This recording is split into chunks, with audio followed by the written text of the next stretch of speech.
निज बाड़ी रे एते कदली हेले आमे खाऊछु लोकंक बाड़ीर कदली। आज सकाळु सकाळु पड़ोशी घर आसी किछि कदली देले कहिले जे आम घरु आसी बाड़ी कदली। मु गोटे कदली टेस्ट करके देखली बहुत बढ़िया लागला। एई टेस्ट केवल मु सान बेली पाइथिली। आम घरे भी 2-3टा गछ थिला और सेतिरे बहुत कदली होउतिला। सेतेले जे हम खाइथिली तापर बड़ होला परठु बाड़ी कदली खाइबा पई पाइनी। मार्केट कदली बहुत खाइछु किंतु से भलिया टेस्ट आ लागेनी। फिर भी तो खाइबा पड़ो कौन आउ करबा बाड़ी कदली आ मिलूची।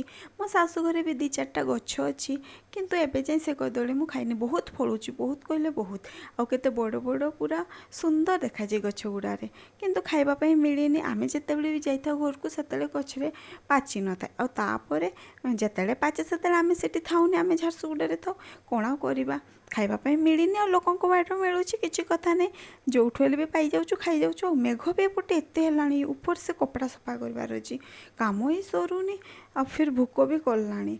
मु जल्दी जल्दी काम सार दिए नहले फिर आरोही उठी जीवो। आ से थरे उठला माने मते किछि बनेबा पई दबनी। रोसई तो मोर सरी गलाणी फिर भी लास्ट रे गोटे आइटम रही जाइछि आ सेटा नहले भात जीवनी। पूड़ा चटका टिके दरकार ही दरकार तो मु जल्दी से पूड़ा चटका करदे। आपण माने जहाँ बनेइछन्ती ता सहित खाई दियंतु तापर आमे माने भी खाई देबो।